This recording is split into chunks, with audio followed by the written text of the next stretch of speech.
Hey y'all, what's up? Welcome back to my channel. Your girl G here. Thank you for tuning in. We got Real Housewives of Beverly Hills, y'all. These little bougie heifers, I'ma tell you, they did the damn thing at the end of this episode. I mean, we saw the whole, everybody packing on a roam and stuff like that. Ooh, let me take a breather real quick. I'm not gonna lie, y'all. Not feeling it a little bit today, for those who've been following me, every now and then I kind of pop up with these random ass stomach issues, and they've been flaring up this morning, so it's kind of kicking in. I took my medication, so hopefully this shit could kick in real soon, because this shit hurts. But real quick, I just want to come and talk to you guys about Real Housewives of Beverly Hills, because this episode was good, and the next week is gonna be even better. Okay, so let's not waste no time. Let's go ahead and talk about these little bougie bitches, because it's a lot to break down. So we see everybody, showing up to Rome. Teddi, Kyle, and Lisa Rinna, they all end up riding together, and that's where Teddi ended up telling Lisa Rinna about all the shit that Denise had told Brandi Glanville, and Lisa's over there gobsmacked, oh shit, this is gonna be bad.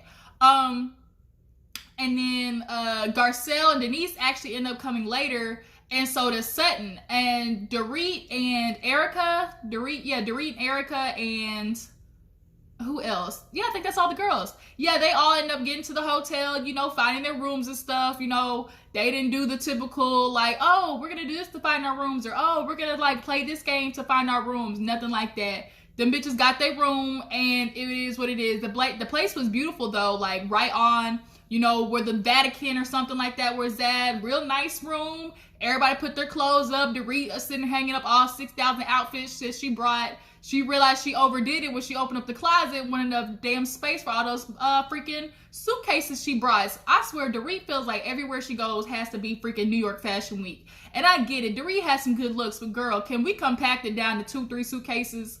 But then they all decide they want to all go out, that night just for drinks, walking around town, and they're still waiting on Garcelle and Denise to get there.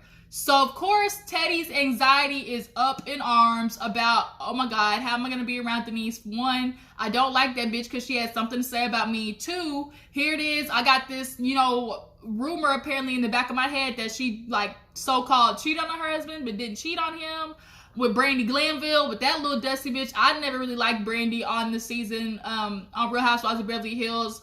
When she was on there, something about Brandi just rubbed me the wrong way. But shit now is definitely entertaining. I mean, it's foul as fuck, but it's entertaining. But yeah, so they all get dressed. Everybody comes downstairs. Dorit, of course, came in her little extraness. She's talking about, oh, I'm just wearing a white top and black pants. That bitch came down with a whole Coco Chanel outfit on, pearls glued around her edges. I said, pearls glued on your hair? That's something new. I've never seen that shit before in all the housewives hairstyles. I've never seen no pearls glued on somebody's edges. Erica looked good, of course. All the women look good. So they all go around walking on the cobblestone, going to take pictures by the fountains and all that type of shit like that. And they end up making it to this little, I guess outside kind of villa bar or something like that. And Denise and Garcelle finally arrived to Rome. But then Sutton's ass ends up having to come a little bit later, I think the next day actually, because something went wrong with her passport. I was like, now Sutton, now you was a rich woman, okay? A rich white woman at that. Your passport isn't working? That shit declined like a damn credit card. How you gonna tell me, what the freak? Oh, my phone was ringing. I was like, I just heard something going off. But yeah, so apparently Sutton's passport, that shit said declined, and so she had to get her another one. But Sutton said, one way or one how, my ass is getting to Rome, whether I gotta walk. But her rich self said, oh, I'm a charter a private plane if need be. Garcelle and Denise was like, that would be something you would say, bitch. We would have hopped off this plane and got on there with you. She was like, it would have cost me 2 dresses. It would have hurt. It wouldn't have killed me, but it definitely would have hurt. I was like, it must be nice. It'd be so hard watching these rich women sometime, live this life, because I'm struggling over here, okay? I'm living a 20-year-old life of over here struggling, eating ramen noodles, okay? Cup of noodles at that. But she said 2 dresses. Now I'm trying to think, now which 2 dresses is it? Now, I know you get your little stuff hand, delivered to you and stuff from off the runway and everything. But that little red dress, I'll never forget that one she wore that had basically all the little monograms and all the bejeweled stuff on there. Looked like a goddamn sewing kit outfit. Yeah, you could sell that one because that one was ugly. It looked like a goddamn Christmas tree dress, so let that one go. But yeah, and she said it would have hurt. Look, she said, look, I'm married to this money. Like, I gotta make this shit last. It ain't gonna kill me, but it's gonna hurt. I gotta make sure this shit lasts me all this lifetime, because that's it. So yeah, so she ends up coming late. So all the girls end up making it to like this little bar, start ordering drinks. Dorit, of course, is being extra AF, ordering in Italian. Trying to mock the other girls, because how do you come in Italy and order a margarita? Bitch, you order a vodka club soda. She talking about, well, at least I said it in Italian. Bitch, still don't change the fact that you ordered that American ass drink. Dorit makes me sick sometimes. So extra. So then they decide they want to play games, like kind of like the questionnaire game that they always do, because Lisa Rinna got a double, so she's like, shit, whatever come out of my mouth after this, I'm not liable for. And so she's like, let's ask questions. And we all know how that went last time. Teddi got her feelings hurt. So she's like, can we ask fun questions this time? And so they all ended up like kind of like laughing. And so they ended up, Lisa was like, well, how about everybody tell an embarrassing teenager story? So Kyle, she tells about the time that her mom made her sit down in front of her whole family after she found out she had sex for the first time. And my jaw dropped because I would be mortified. First of all, mortified about just the sex conversation at all, period, because I didn't have that type of relationship with my mama. Like, I didn't even talk to her about my period. Like, I just couldn't, because the time I even tried to ask to use tampons, her reaction was, oh, you out there being fast. And I'm like, I'm an athlete. I ain't got time to be running around in pads all day sweating. Well, no, I want to wear tampons because this shit is disgusting. It feels nasty down there, okay? But she was like of that old school belief, like if you wear a tampon, you gotta be sticking something else up there. So the idea of like having to sit down in a room with my family and then come to find out the one person who snitched on her was her goddamn sister Kim. She said Kim ran in there and pulled the blanket off and it was over. I said, first of all, having sex in your house, that's a risky move. Like, especially for the first time, you couldn't do what normal teenagers do. Go find a car, go a park, at least you wouldn't have got busted. So then they start asking how old she was.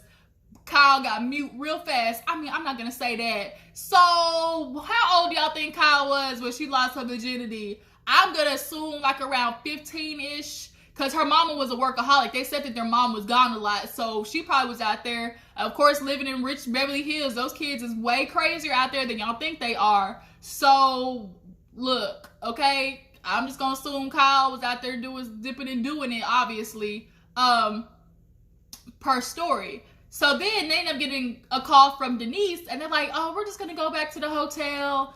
And they really lied. They ended up surprising them coming to the bar. And Teddi thought she saw a ghost. She's like, usually I like surprises, but this one is not it. She has been trying to avoid Denise. She's been dealing with this burden on her chest that she keeps wanting to call it. I'm like, Teddi, cut the shit. You really ready low-key to blow Denise shit out the water because that bitch be getting on your nerves, okay? Quit lying.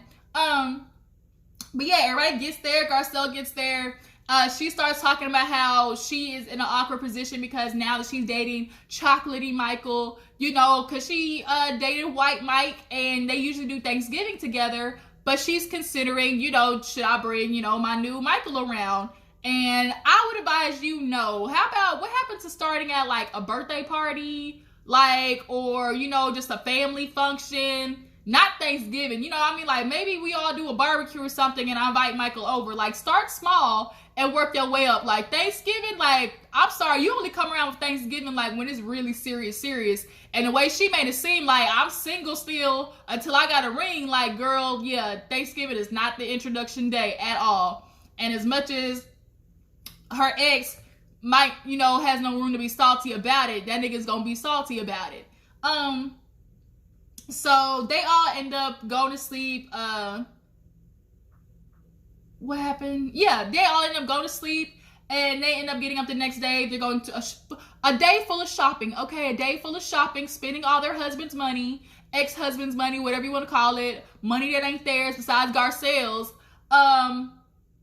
And they all, of course, got dressed to the nines.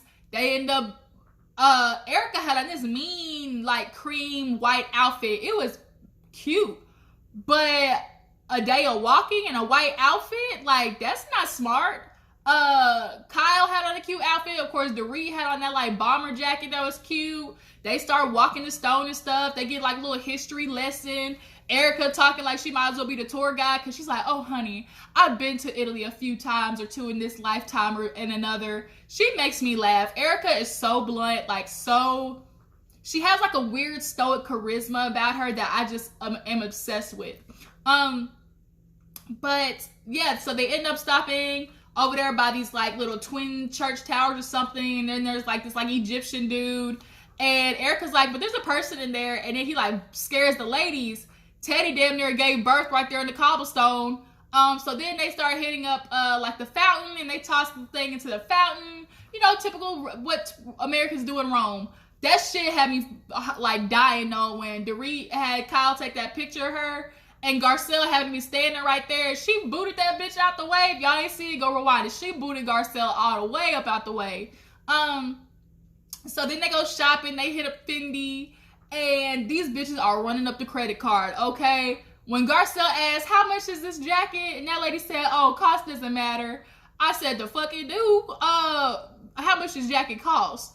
That hoe cost $30,000 for that damn, what do they call poncho looking jackets? Like, no, I'm sorry. I can get this over there at the other store, I'm sure, for like $30. $30,000 or $30. I'm sorry. I can make the shit look exactly the same. I'm not paying for something just because it got a name on it. I can't do it. I'm just not one of those people. I'm not a label whore.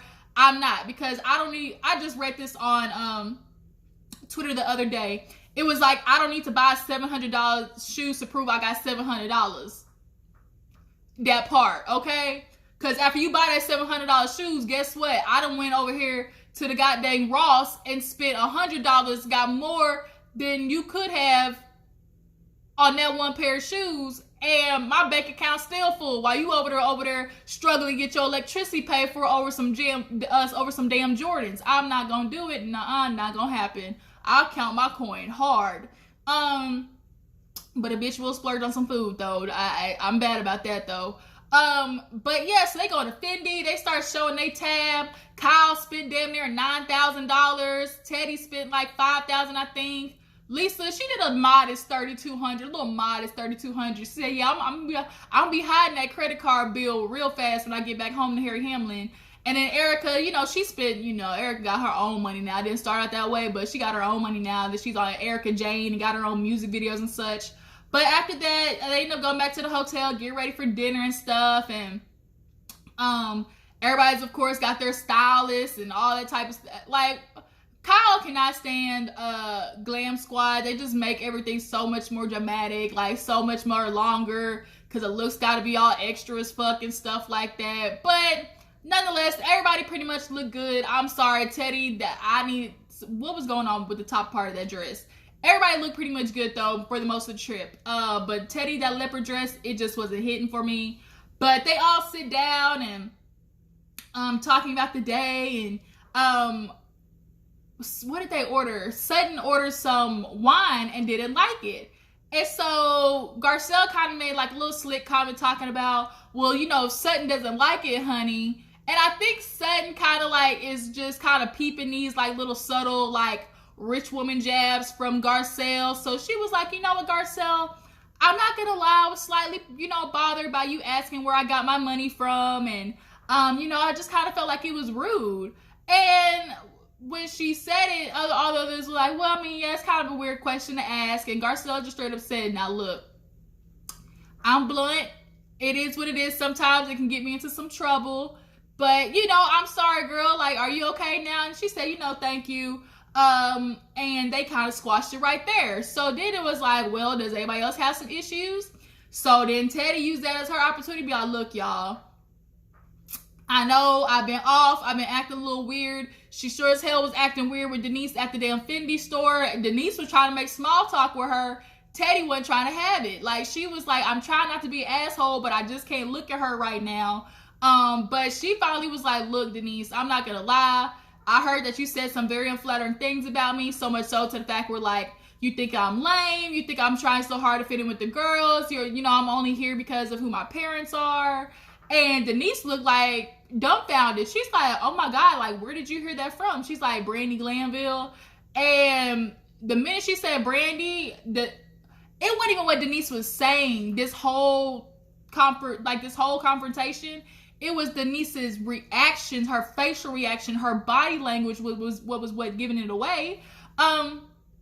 So she was like, yeah, like, I know you feel a type of way about me, but I can't pick my parents, and your kids can't pick your parents, their parents either. She's like, I know, that's why I never said it, so I don't know where you got this from. Like, I never said anything like that. And so she was like, well, it's not just me. And then Lisa was like, well, I heard you said some unflattering things about me too.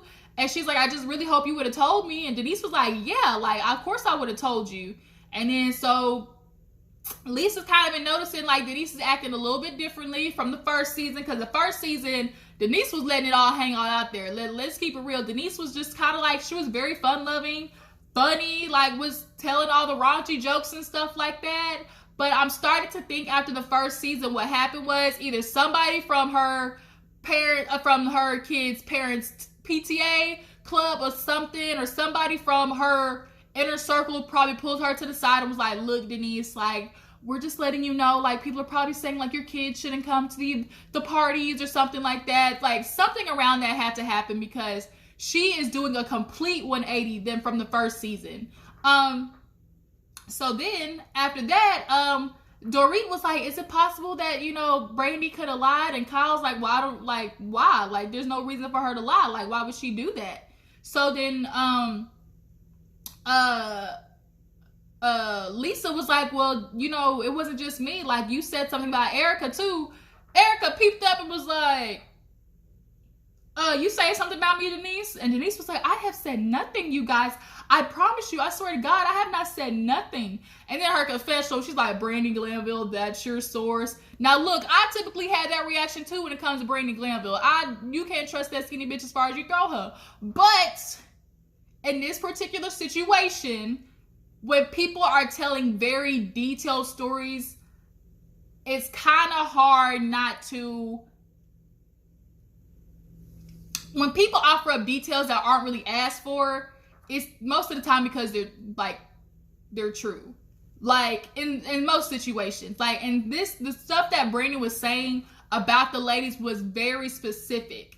So, like, it's kind of hard not to think, like, Denise, you didn't say none of this shit, especially with being mad about how the ladies treated you after, you got mad at them about talking, around your kids like that. You probably did get mad and went off venting, to Brandy. And Lisa knows that she's very close to Brandy because they did the flashback of her at the BravoCon. So then it turns into, well, there's something more, Denise, like, there's gonna be more. And she's like, what are you talking about? She's like, I don't want to say. And everybody's like, Teddi, just tell her, like, what is it? And Garcelle's over there like, do you want to know? Now, when Garcelle said, do you want to know? And Denise didn't say no, or like, yeah, like, tell me what it is. That right there, to me, was the hint that she already had some idea what Teddi was talking about.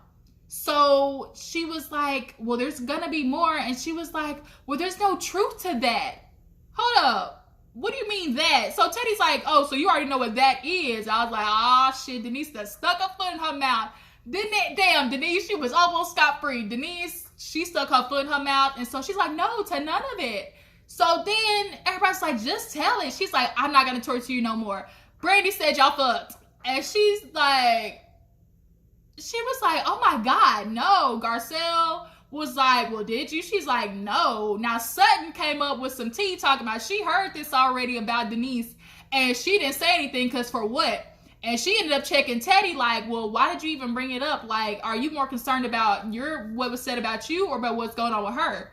She kind of feels like, Teddi, you could have brought up this stuff without even bringing up the sexcapade, which is true. But the thing is, Teddi's thinking about her coin right now because she knows Bravo producers were on her ass all day about making sure she brought that shit up at the table. So that's why she blurted that shit out, Sutton. That's why. But now Denise is like, I'm not doing this, bravo, bravo, bravo. And they're kind of looking at her like, Denise, they're not going to let this go. So you're going to have to talk to Brandon. So that's where the episode ends. Of course, she goes going off. Tell me what you guys thought about the episode. Make sure you like this video, subscribe to my channel, and I'll check all you guys later. Deuces.